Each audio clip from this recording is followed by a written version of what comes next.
기도하겠습니다.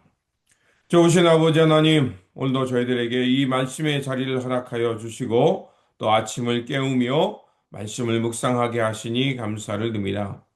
주님께서 지난 6월 한 달도 주님의 은혜 가운데 돌보시고 지켜주셨기에 저희들이 이렇게 세 달 7월을 맞이할 수 있었습니다.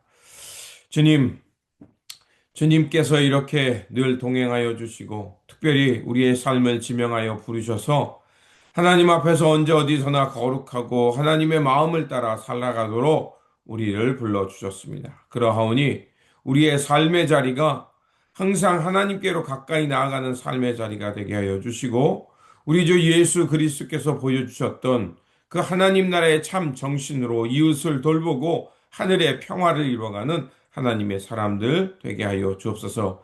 그래서 우리의 삶의 자리를 통해서 하나님의 나라가 확장될 뿐만 아니라 우리 주 예수 그리스도의 영광이 더욱더 드러나는 우리의 모습이 되게 하여 주옵소서. 이제 말씀으로 나아갑니다. 오늘도 진리와 생명이 되는 말씀을 들려 주시옵소서. 우리 구주 예수 그리스도의 이름으로 기도드립니다. 아멘. 오늘 우리에게 주신 말씀은 시편 73편 23절에서 28절입니다. 내가 항상 주와 함께 하니 주께서 내 오른손을 붙드셨나이다. 주의 교훈으로 나를 인도하시고 후에는 영광으로 나를 영접하시리니 하늘에서는 주 외에 누가 내게 있으리요 땅에서는 주밖에 내가 사모할 이 없나이다. 내 육체와 마음은 쇠약하나 하나님은 내 마음의 반석이시요 영원한 분길이시라. 무릇 주를 멀리하는 자는 망하리니 음녀같이 주를 떠난 자를 주께서 다 멸하셨나이다. 하나님께 가까이 함이 내게 복이라. 내가 주 여호와를 나의 피난처로 삼아 주의 모든 행적을 전파하리이다. 아멘. 오늘 본문 말씀은 악인의 형통함을 보고 아삽이 실족했다가 회복하는 말씀입니다. 오늘 본문의 표제어는 아삽의 시라고 이렇게 되어 있습니다. 아삽은 다윗 왕과 솔로몬 시대에 3대 악장 여두둔 헤만 아삽 이렇게 형제들이 그 3대 악장으로 불렸습니다. 오늘날로 말하면 예배 때 예배를 인도하는 찬양 사역자, 음악 목회자라고 할 수 있습니다. 아삽은 그래서 그의 시편을 통해서 오늘 이 땅에 그리스도인들이 던지는 질문을 대신 던지고 있습니다. 그는 먼저 하나님이 어떤 분이신지를 읽진 않았지만 이렇게 고백합니다. 1절에 하나님이 참으로 이스라엘 중 마음이 정결한 자에게 선을 행하신다. 이렇게 말하고 있습니다. 먼저 아삽이 하나님을 어떻게 고백했냐면 하나님은 좋은 분, 공의로우신 분이라고 고백하고 있습니다. 그런데 바로 2절과 3절에서 그는 고민에 빠지게 됩니다. 왜냐하면 나는 거의 넘어질 뻔하였고 나의 걸음이 미끄러질 뻔하였으니 이는 내가 악인의 형통함을 보고 오만한 자를 질투하였음이로다. 이렇게 말합니다. 거의 넘어질 뻔하였다는 것은 무엇을 말하냐? 악인의 형통함을 보고 그가 실족할 뻔했다는 것입니다. 그들의 형통함을 보니 4절에서 5절은 이렇게 고백합니다. 그들은 죽을 때에도 고통 없이 죽고 그 힘이 강건하며 사람들이 당하는 고난이 그들에게는 없고 사람들이 당하는 재앙도 그들에게 없나니 이렇게 말합니다. 악인들이 형통할 뿐만 아니라 자기의 생명을 다 누리다가 아무 고통 없이 죽기 때문입니다. 또한 그들은 오만하고 교만한데 그래서 폭력을 일삼으며 자신의 권력으로 연약한 사람들을 어렵게 하는데 그들의 삶은 너무 편안하게 살다가 죽음을 맞이하기에 매우 불편해하고 있습니다. 그래서 아삽은 그 문제의 답을 찾기 위해 몸부림칩니다. 하나님을 향해 자신의 고통을 토로하며 말합니다.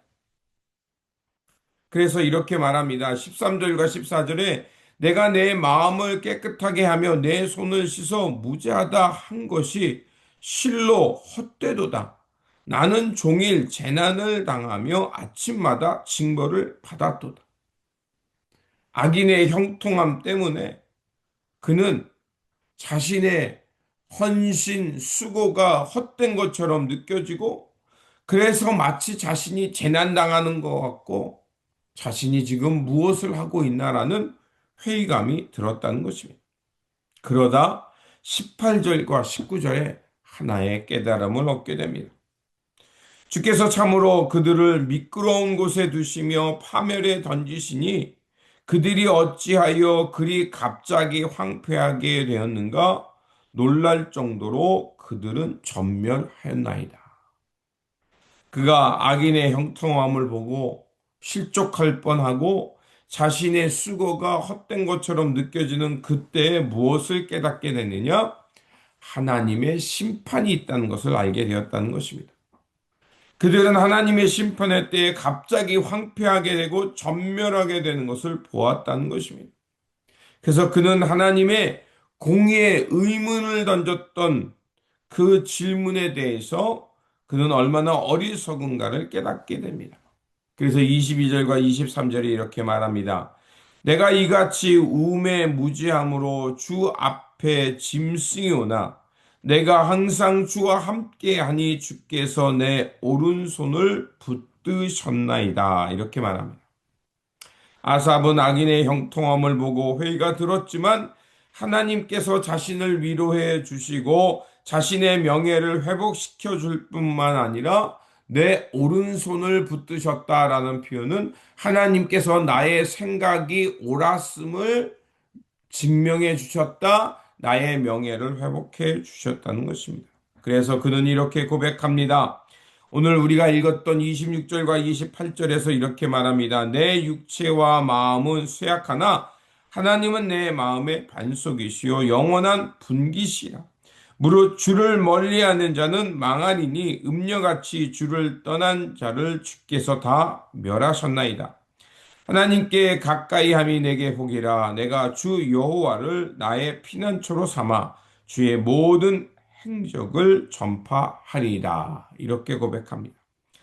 악인이 서 있는 것이 지금은 잘 되는 것처럼 보이지만 궁극적으로 멸망의 길로 가지만 하나님의 사람은 하나님이 함께하는 사람은 하나님이 그의 반석, 영원한 반석이 되어 주시고 피난처가 되어 주신다라고 그는 고백합니다. 그렇습니다. 하나님의 공의의 심판의 때가 있다는 것입니다. 그렇게 하나님 없이 사는 것이 얼마나 어리석은 것이며 일시적으로 잘 되는 것처럼 보이지만 결국에는 패망에 이른다는 것입니다. 그래서 아삽은 우리에게 이렇게 말하고 있습니다. 하나님을 가까이 하는 것이 복이요 하나님을 피난처를 삼고 사는 자가 복된 자요 하나님의 형통 가운데 있다는 것입니다. 그래서 아삽은 하나님의 은혜를 깨닫고 이렇게 말합니다. 그러기에 하나님을 가까이 하라. 내 의심과 내가 흔들림이 있을 때 하나님의 성소에 들어가 하나님께서 주시는 위로의 말씀을 깨달으라고 말합니다. 우리가 하나님 앞에 나아가는 이유가 무엇입니까? 바로 그곳에 하나님의 임재가 있고 하나님의 말씀이 있기 때문에 그렇습니다.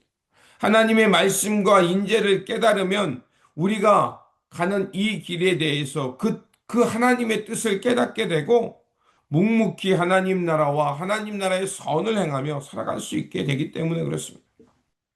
오늘날 우리가 살아가는 삶의 자리도 그 아삭과 같은 질문이 들 때가 있습니다.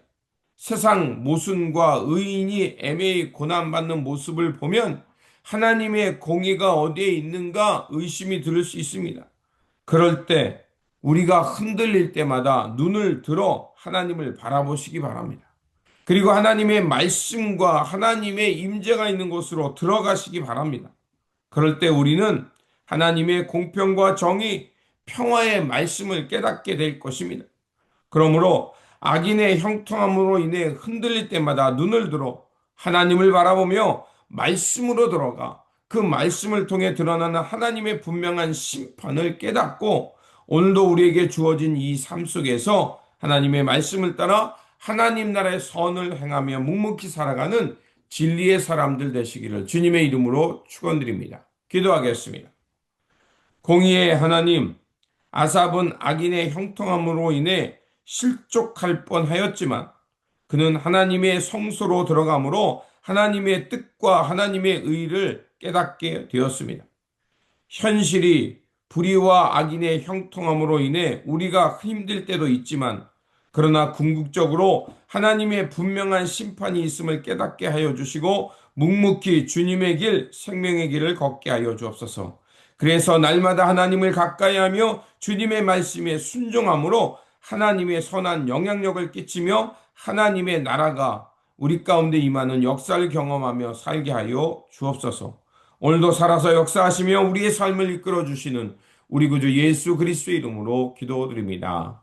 아멘.